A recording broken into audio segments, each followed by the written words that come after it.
ကျွန်တော်ဒီတတိမလေးရဲ့အိမ်ထဲကိုပတ်စံခိုးဖို့ဝင်ခဲ့တာပါဒါပေမဲ့သူမရဲ့အိမ်ကြီးကအမိုက်ပုံကြီးအတိုင်းဖြစ်နေတာဗျကျွန်တော်တို့ six pack ကျွတ်သားတွေနဲ့အရာရာကိုတန်ရှင်းတက်ရက်နေမှာကျင်းတက်တဲ့ယောဂရှိတဲ့တကူတယောက်တော့ကတော့ဒါကိုဒီတိုင်းကြည့်မနေနိုင်ဘူးလေဒါနဲ့ပဲခိုးဖို့နေပြီးသူမရဲ့အိမ်တစ်အိမ်လုံးကိုနိုင်ပေါင်းများစွာကြာအောင်တန်ရှင်းရေးလုပ်ပြီးလိုက်ပါတော့တယ်ပြီးတော့သူမကိုကြက်ကိုမလို့ရည်ညွှန်းပြီးစားတစောင်းရေးခဲ့တယ်တန်ရှင်းရေးလုပ်ပြီးတဲ့လုပ်အားခအနေနဲ့$13950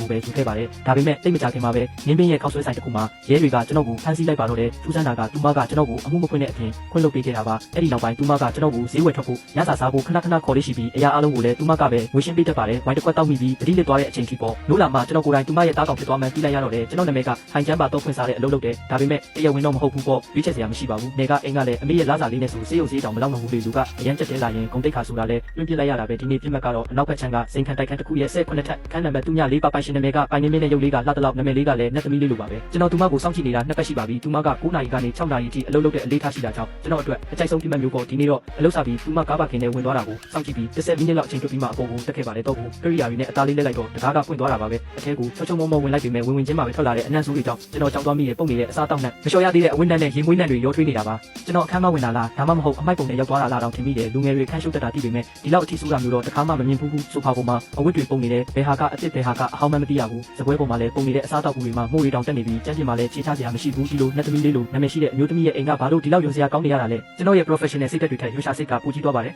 အရာရာကိုတန်တန်ရှင်းရှင်းထားခြင်းနဲ့ကျွန်တော်ရဲ့စိတ်ကဒီမြင့်ပတ်မှုတွေကိုလက်မခံနိုင်ပါဘူးအေးလေခိုးတာခဏထားဦးဒီအမိုက်တွေကိုအရင်မရှိရင်ငါခိုးဖို့တောင်ခြေချစရာနေရာမရှိဘူးလို့တွေးပြီးလက်စွပ်တွေကိုမတင်ကအလုပ်စပါတော့တဲ့ညနေ4နာရီခွဲအထိမနာတမ်းတန်ရှင်းရေးလုပ်ခဲ့ပါတယ်အချောအလှဟိုင်ချန်တယောက်ချွေးတစ်လုံးလုံးနဲ့နင်းမင်းရဲ့အိမ်ကြီးမှာအခမဲ့အိမ်ပေါ်လုပ်ပြီးနေမိတာပေါ့အမိုက်တွေတိမ်စပွဲတွေတုပ်ကျန်းတိုက်အဝတ်စားတွေခောက်ပေးခဲ့တယ်မိဖို့ကြောင့်တဲ့ကပကံတွေဆိုတာမှုတွေပေါက်ဖို့နီးနေပြီးရေချိုးကန်းထဲမှာလည်းမိတ်ကပ်ပလင်းတွေကလေစင်နာမောင်းတိုက်ထားသလိုပဲတန်ရှင်းရေးလုပ်ပြီးတဲ့အခါမှာတော့တအိမ်လုံးပြောင်းလဲသွားပြီးတံပရာနဲ့လေးတင်းနေပါတော့တယ်တကယ်ကိုကြီးနဲ့သွားမိတယ်ပြီးတော့မှတန်ဖိုးရှိတာရှာဖို့အိတ်ခမ်းထဲဝင်ခဲ့ပါတယ်စပွဲအဆွဲထဲမှာငွေစချို့နဲ့ရတနာချို့တွေ့တယ်အားလုံးပေါင်းမှ$1895ပဲရှိပါတယ်ဒါကိုယူလိုက်ရင်ဒါကငါရဲ့တန်ရှင်းရေးလုပ်အားကပဲလို့တွေးပြီးစစ်ထည့်လိုက်ပါတော့တယ်